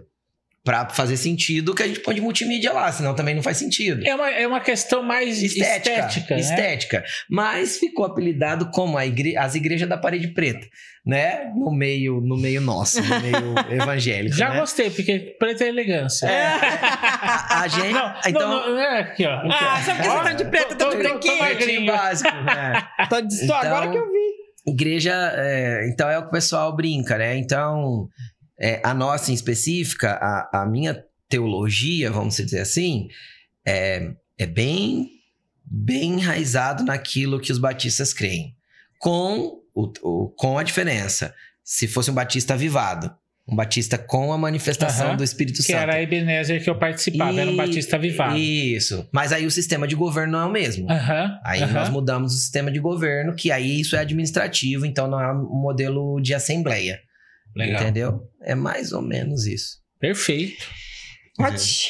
Conselhos que você dá para alguém que sente o chamado para o ministério. Só vai. Vai! Não pensa muito. Não, gente, o chamado, ele não tem como ser mensurado. Então, se você ficar fazendo cálculo, você não vai. Se você ficar, eu preciso isso primeiro, aquilo primeiro, não vai. É igual ter filho. Não é? Sim, exato. É igual ter filho. Chega, o dinheiro vai faltar. Onde come dois, come três. Onde come três, come quatro. O filho chega, tudo dá certo. Aí você entende a providência divina. Eu vou fazer um curso de pai. Vou te falar quando o pai nasce. Quando pega o filho no colo. Quando a mãe nasce. Quando pega o filho no colo. Nasce a criança, nasce a mãe. Nasce a criança, nasce o pai. Exato. Você tem filho, não é assim? Então, chamado. Lógico. Você pode se preparar. É óbvio, né? Mas dá para você se preparar no caminho. Você não precisa parar tudo, então agora eu vou fazer uma preparação, né? É um erro que muita gente cai. Então, se eu tenho chamado, eu vou estudar teologia. Completamente desnecessário. Porque teologia é teórico. É coisas teóricas que não fazem sentido na prática de servir. Entende? Se servir é estender as mãos e abençoar pessoas, e o chamado é para isso, é pra gente. Porque Jesus morreu por gente, a igreja é gente, pessoas reunidas. Então você pode se preparar no caminho. Eu fui fazer teologia, eu concluí meu curso de teologia há 4 anos atrás. 3 anos e meio, 4 anos atrás. Eu terminei meu curso teológico. Entende? E eu fui pastor vários anos sem ter um curso de teologia. Tinha muito cursinho da igreja que ensinou e tal. E fui pra prática. É por isso que você perguntou lá no começo. Qual foi a maior dificuldade? A inexperiência. E um curso de teologia não me daria experiência. Como um curso de medicina não dá experiência. A pessoa tem que fazer um monte de anos de residência para dar a experiência que ela precisa. Então a teologia não ia me dar experiência nenhuma. Ia me dar conhecimento em algumas respostas, em algumas coisas, que foi o que ela me deu. Mas a prática do ministério é na vida. São os discípulos de Emaús, né? Eles encontraram Jesus no caminho, né? E aí só no partir do pão que eles foram reconhecer que era ele. Então é o caminho mesmo, a rota. A rota. Vai, chamou, se lança. Se lança, vai. Aí tem um detalhe. O detalhe é importante discernir o tempo e o modo. Tão importante quanto saber o que eu tenho que fazer é quando e como. Então essas perguntas são pertinentes. Algo queimou no seu coração? Então pergunte para o Senhor. Senhor, quando? Ou como primeiro? Entendeu? Como? Então quando? Agora eu manifesto isso. Então, porque... Eu vou dar um exemplo bíblico simples. Vocês conhecem a história de Moisés no Egito? Quando ele se conhece? Uhum. Acho que todo mundo conhece. Já virou novela, já virou filme, já virou tudo, né? Todo mundo conhece. Abraão era o antecessor de todos eles, né? Abraão, Isaac, Jacó, os 12 filhos de Jacó subiram para o Egito com José, virou toda a multidão dos israelitas. E aí tinha uma palavra dada para Abraão que os descendentes dele ficariam escravos no Egito por 400 anos. Por 400 anos. E aí quando Moisés tira o povo do Egito, a Bíblia vai dizer assim, ó: e quando completaram-se 430 anos que eles estavam no Egito, eles saíram. Aí parece que Deus errou, porque para Abraão ele falou que seria 400. Mas quando acontece com 430. Houve um atraso de 30. Por que houve um atraso de 30? Porque Deus tinha escolhido um homem como libertador, Moisés, e não podia ser outro. Por que não podia ser outro? Porque Moisés era um príncipe do Egito. Ele foi criado como filho, como neto do faraó. Neto do faraó. Então ele tinha acesso ao palácio. Ele podia entrar lá na cara do irmão dele de criação, na hora de tirar o povo do Egito, enfiar o dedo na cara dele e falar, deixa o povo ir. Qualquer outro não poderia, morreria antes de pisar lá na porta. Nós estamos falando de um rei. Ninguém chega assim. Moisés entrava. Por quê? Porque era um dos nobres do Egito. Então tinha que ser ele. Só que a gente vai perceber que ele matou um egípcio. Por tentar... Quando ele entendeu de alguma forma, a Bíblia não diz como, que ele tinha que ser o libertador do povo de Israel, e eu não sei como que ele entendeu isso, ele tentou agir precipitadamente. Ele foi lá e matou um egípcio, enterrou na areia, aí viram que ele matou, ele ficou com medo e fugiu. A Bíblia diz que ele passa 40 anos no deserto de Midian, vivendo com Jetro. Ele casou lá e tal. Mas você pega 40 anos e você vê que eles saíram do Egito com 430, isso significa que Moisés tentou agir 10 anos antes do que ele deveria ter agido. Entende ou não? Uhum. Então uma chama começou a queimar, ele foi no impulso. E tava precipitadíssimo. Então... As únicas perguntas pertinentes nesse caso é quando e como. Isso é bom entender antes de fazer. Isso se não for para servir as pessoas. Se for para servir as pessoas, faça porque não tem tempo. Eu falo servir no sentido dar o alimento, ajudar, estender as mãos, entendeu? Quando é algo que é realmente assim, um chamado pro ministério... Um projeto. Então vai entender de Deus quando e como. Eu vou ser o libertador do Egito. Então, Deus, quando? Se o Senhor tem isso pra mim, que jeito que eu faço isso? Eu vou arrumar briga com um exército poderosíssimo. Como que eu faço isso? Entende? Moisés meio que agiu ali na impulsividade. Ele não teve a diplomacia. E nem a maturidade para esperar, para entender. Acredito que, principalmente porque, como ele foi criado dentro do palácio, eu acredito que ele não teve mentores espirituais do meio do povo hebraico, né? Do povo judeu, que o mentoreasse nessa parte espiritual. Então, acredito que, de alguma forma, espiritualmente, ele teve uma chama ali queimando e ele não soube lidar com aquilo e fez do jeito dele e foi precipitado. Isso também pode acontecer. Então, é isso. Mas a partir de tudo, sentiu que precisa estender as mãos, precisa servir em algum lugar, vai que vai. Não tem como mensurar. Só vai. Como você vê o futuro da igreja evangélica no Brasil e no mundo? Tô acabando, hein? Prometo, só falta mais uma. Não, tá tranquilo. Só respirei pra pensar mesmo. Tipo assim... Não. É porque... É complexo, né? É complexo. Quando a gente fala de mundo, a gente tem várias vertentes. Então, na Europa, a igreja como um todo morreu. Hoje, os percentuais dos europeus, principalmente o oeste europeu, né? Da Itália pra cá, a média é 2,5% de cristãos na Europa. Cristãos. Não tô falando de evangélicos. Eu tô falando de cristãos. Qualquer linha. A média é 2,5%. É muito baixo para o lugar que foi o celeiro de avivamento e missionários para o mundo, né? Por quê? Porque faltou transição geracional. Os pais não souberam... É aquilo que eu falei. Vestiam uma capa de religião domingo, mas a semana não fazia sentido, os filhos não quiseram, e aí eles não transicionaram geracionalmente. Então, a Europa hoje, muito timidamente, mas está vivendo um reavivamento. A Europa está se convertendo de novo. Tá? Interessante que muita gente daqui das Américas está indo para lá por missão, né? Por missão. Exatamente, por causa disso. Porque é crítico a situação da Europa, espiritualmente dizendo. Ao cristianismo, né? Então a Europa vagarosamente está... Por exemplo, Portugal, que é toda da Itália ao Portugal é a mesma característica. Os países nórdicos, piores. Que aí tem mais até ateu, né? É mais IDH, não tem necessidade de Deus, entende? Eles têm tudo que precisam. Os países do norte da Europa são piores do que, né, Espanha, França, Itália, Portugal. Portugal, por exemplo, eu tenho um pastor que eu conheço, não tenho grande amizade, mas conheço. Ele tem uma igreja lá de 3 mil pessoas. Isso é inédito na Europa nos últimos, não sei quantos, mais de 100 anos não acontecia isso na Europa. Entende? Então, tá devagarzinho, mas a Europa tá sendo reevangelizada.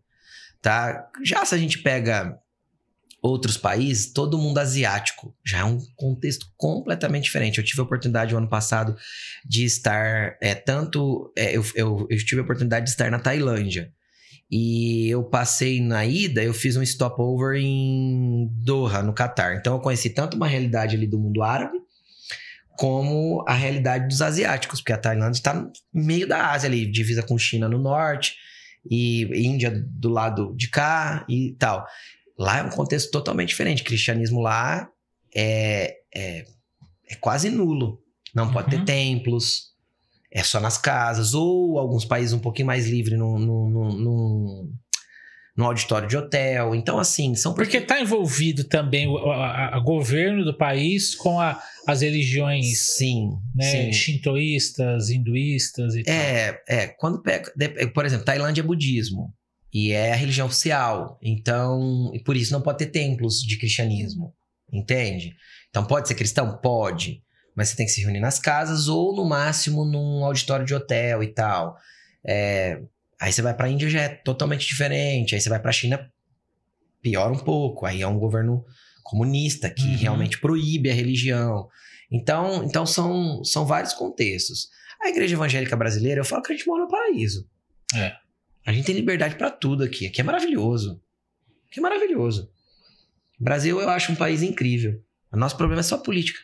Exato. Se nós tivéssemos uma gestão pública boa, nós temos tudo que precisamos. País incrível, de clima, de tudo. De solo, de tudo, gente acolhedora. De tudo. O Brasil é maravilhoso.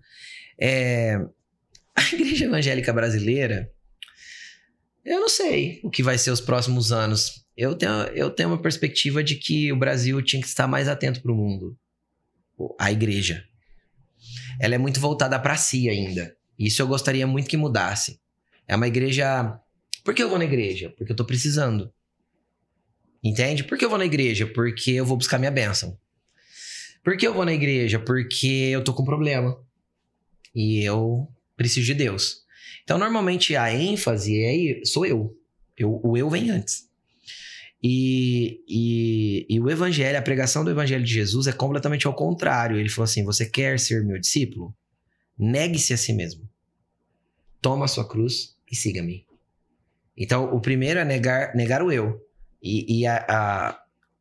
Eu acho que o grande, eu não posso chamar de problema, mas a grande falha é nós incentivarmos, eu busco não fazer isso, mas os pastores ou os líderes incentivarem as pessoas a chegarem a Deus pela necessidade.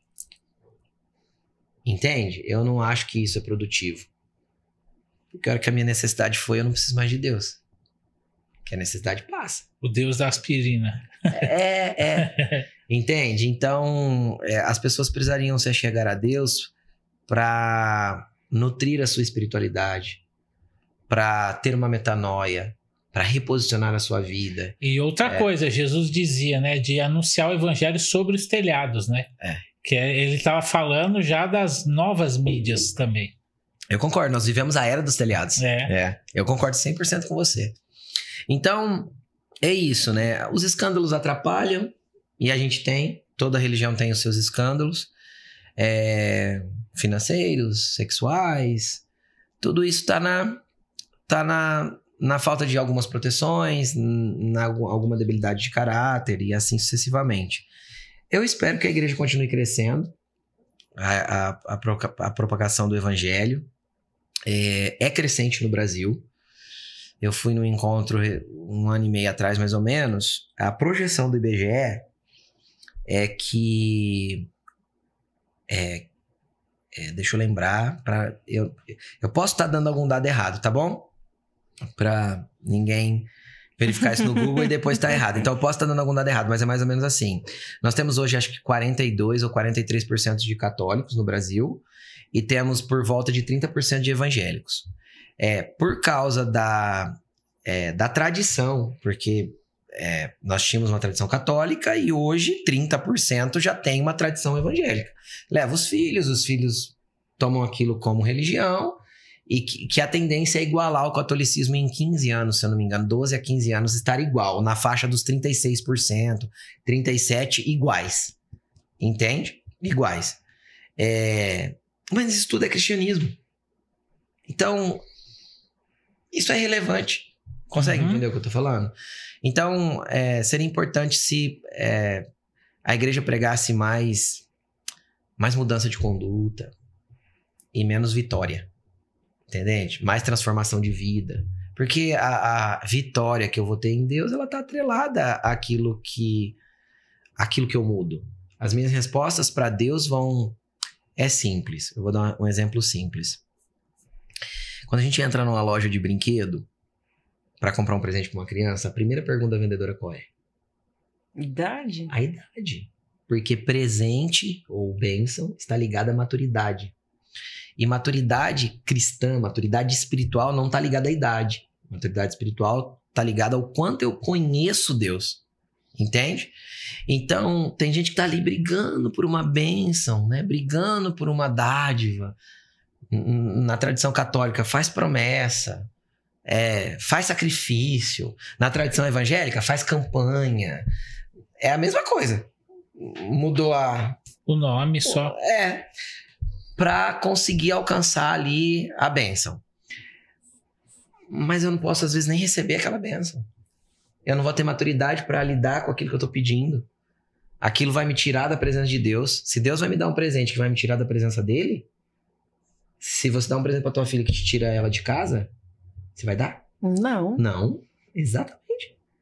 Então tem bênção que Deus não pode nos dar porque nós não temos maturidade para lidar. Então, aí a gente ensina as pessoas a buscar coisas. Às vezes ela não tem nem maturidade para lidar com aquilo. Entende? Lógico que eu não tô falando da área da saúde, realmente. Eu creio na cura, eu creio no milagre, já vi muitas pessoas serem curadas. Né? Eu já fui curado, então... Mas até a cura física, às vezes, pode resultar no afastamento de Deus. Eu concordo com você. Então, às vezes, aquela doença, aquele deserto, tá acontecendo na vida da pessoa para trazê-la mais para perto de Deus, Eu concordo plenamente com você. Inclusive, tem pessoas que Deus não cura. Por quê? Porque é melhor. Isso parece, às vezes, para alguns soa fala, não é possível, mas é isso. Porque não leu.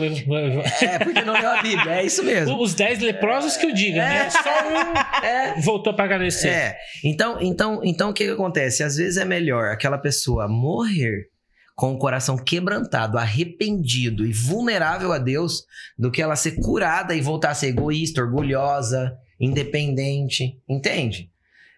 Eu vou dar um testemunho da minha avó, que isso foi muito interessante. Minha avó, mãe da minha mãe, ela teve um problema de saúde, já era idosa, e vai para o hospital, trata, volta para casa, vai para o hospital, trata, volta para casa. E chegou num momento que não tinha mais o que fazer. Quando não tem mais o que fazer, você sabe que a maioria dos médicos libera para ir para casa para morrer lá em casa, para estar perto da família. Vai dando os remédios para dor, pelo menos fica ali os últimos dias perto da família. Ela foi enviada para casa para isso. Não morreu. Voltou pro hospital. Daí vários dias passou mal em casa demais, voltou pro hospital. Quando ela voltou pro hospital, minha mãe foi uma das acompanhantes, o médico chamou minha mãe. Falou assim pra minha mãe: olha, eu não sei qual que é a sua fé ou a sua religião, falou pra minha mãe, mas eu vi que com a conversa que você está tendo com a sua mãe, vocês acreditam em Deus. Certo? Certo. Converse com a sua mãe. Não faz sentido ela estar viva mais. Ela tem que fazer algum conserto. Vê com ela o que ela tem que se consertar aqui na Terra antes de partir. O médico falou pra minha mãe. O médico falou isso? O médico falou isso pra minha mãe. Minha mãe me ligou, chorando. O que eu faço agora? Eu falei, mãe, agora você entra lá e conversa com a avó. Nossa, eu não queria fazer isso, é o particular dela. Eu falei, mãe, se o médico tá falando, é porque ele sabe que não tem condições mais, do corpo dela tá respondendo e ela tá aí e não vai. Pois a minha mãe conversou com a minha avó, minha avó falou, eu tenho algo pra acertar sim. Tenho. É com o seu avô. Que estava vivo. Vivo, meu avô tá vivo ainda. Minha mãe ligou pro meu avô foi lá, minha mãe trancou os dois dentro do quarto. Minha mãe falou, eles passaram umas 2h30, saiu os dois com os olhos inchados, tanto chorar. Os dois não, quem saiu foi ele, né? Tá. Minha avó morreu na mesma noite. Lá. E é uma bênção isso. Que acertou os ponteiros. Exatamente. Por quê? Porque existem alguns princípios. Por exemplo, quando eu não perdoo, o Pai Nosso ensina isso. Perdoa as minhas dívidas ou as minhas ofensas, como eu já perdoei quem me ofendeu. Se eu não perdoo quem me ofendeu, não adianta nem eu pedir perdão para Deus. É uma condição. Quando termina o Pai Nosso, Jesus terminou os próximos 2 versículos, acho que é o 14 e o 15 de Mateus 6, vai dizer assim, porque se vocês perdoarem aos homens as ofensas que eles fizeram contra vocês, também o vosso Pai Celestial vos perdoará. Mas se vocês não perdoarem o que as pessoas fizeram contra vocês, também o vosso Pai Celestial não vos perdoará. Sem perdão, eu não vou pro céu com Jesus, eu não vou na eternidade com ele. Rapidinho, dá um adendo. Essa história que você acabou de contar aconteceu na minha família, com a mesma novela. Só que era 2 mulheres, era uma pessoa. Eu não vou falar nomes pra não dar BO pra mim depois. Mas ela não tinha. Ela foi pra casa pra falecer. Não ia. O corpo já não tinha mais. Aí a outra vez se reconciliaram. Na hora que ela chegou e falou, eu te perdoo. Na mesma noite ela faleceu. Isso eu era adolescente. Foi recente, adolescente recente. Mas isso é muito real, muito real. Olha só. Você vê o tanto que Deus valoriza o relacionamento interpessoal. Tanto que Deus valoriza nós estarmos bem com as pessoas, não termos inimigos. Que as pessoas se constituam nossas inimigas, mas que nós não venhamos colocá-las nessa posição. Sim. Entendeu? Se elas quiserem. Que eu costumo dizer que as pessoas nos amam e nos odeiam pelos mesmos motivos, né? Só por sermos quem são, tem gente que nos admira. Só por respirar, a pessoa te odeia. Te ama e tem gente que te odeia. Isso aí Infelizmente eu não posso mudar. Exatamente, mas a gente precisa andar nisso porque é uma realidade que pode mudar a nossa eternidade. Então é algo muito, muito importante, muito profundo. Pastor, eu acho que não tem mais o que mexer nesse episódio. Gente, não é? Que bom, nossa, gente. Eu tô apaixonada. Acho que esse finalzinho aqui alinhavou totalmente. Que bom, gente, que bom. Totalmente. Fico muito feliz de poder somar aqui com vocês hoje. E olha, eu vou... Daqui a pouco a Vanessa vai pedir as redes, mas eu vou agradecer em nome de todo mundo que nos acompanha. Como eu disse pro senhor, a gente quer de várias... Aliás, de todas as igrejas que venham aqui conversar com a gente, porque é precioso demais isso. Então, eu quero agradecer por ser o primeiro pastor a nos visitar. Para nós, uma honra enorme. Que bom, pra mim também. Muito bom, muito feliz em participar com vocês. Não, verdade, eu concordo plenamente. No começo eu cheguei aqui e falei assim, Gilvan, eu não entendo muita coisa do assunto, mas me cativou tanto, é tão bom ouvir ele falar. É muito bom. Nossa, Que aprendi bom, muita glória a Deus. coisa. E agradecer também, gente, o José tá aqui. Olha lá, ei, a câmera Não é do Egito. não é o do Egito, ele tá aqui. Ele E que... nem o pai de Jesus. Meu pai de Jesus, é. Também não. E ele que passou o contato, agradecer. Foi muito bom, viu, José? Ó, valeu. Tá bom. Legal.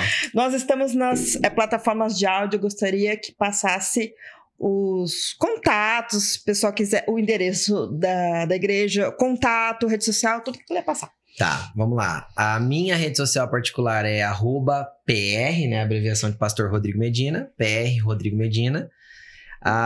No Instagram. Facebook eu tenho, mas tá lá. Rodrigo Medina lá no Facebook, né? A gente quase não usa mais. Não, quase não.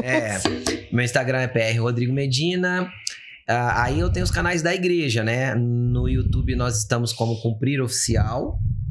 No Instagram também como @Cumprir Oficial. Aí na área social nós temos o @Cumprir Social. Eu acho que é isso. É isso aí. Lá tem bastante coisa, bastante conteúdo. Minha rede tem bastante conteúdo. Toda semana sai. Porque o pessoal faz aqueles trechinhos das mensagens. Tem bastante coisa que sai lá. E no YouTube também deve ter pregações arquivadas ali desde 2017, 2018. Maravilha. Tem bastante coisa. Mas a gente vai colocar também tudo na descrição do... E a igreja fica na Marginal da Washington Luiz. Se nós pegarmos, vamos imaginar que você está na Avenida Murchid 11. Lá embaixo, na Avenida Murchid 11, tem o posto de gasolina e você vai subir ali na onde tem Mundo das Festas. Sim. Você vai passar o Mundo da Festa um quarteirão e meio pra cima, bem no entroncamento entre a Washington e a BR. Então, se você sai do Carrefour, por exemplo, e entra Vou no Fato Max, você já para na igreja. Isso aí. Você sai Vou no Mundo da Festa, para ali na igreja. Se você sai do Carrefour, por exemplo, vindo pro centro, a hora que você passar debaixo do pontilhão da BR, é só olhar à esquerda. A gente tá ali, não tem como não ver, é bem no alto, legal, assim. Bacana. É bem ali naquele lugarzinho ali. Bem na curvinha, assim, da BR com a Washington Luiz. Perfeito. Pastor, muito obrigado. Eu que agradeço, um prazer estar aqui. Foi muito bom mesmo. Gente, então é isso aí. A você que nos acompanhou até agora, não deixe de curtir, compartilhar, marcar aí nas suas redes sociais também, publicar, mandar esse link para aquele amigo no WhatsApp que precisa ouvir um pouco desses relatos bacanas aqui. E também não deixe de colocar aqui nos comentários suas dúvidas, sugestões, que a gente caminha para o pastor. Também, quem sabe, num outro episódio, pode até respondê-los aqui no ar, tá bom? Muito obrigado por ter nos assistido, um grande abraço e até mais.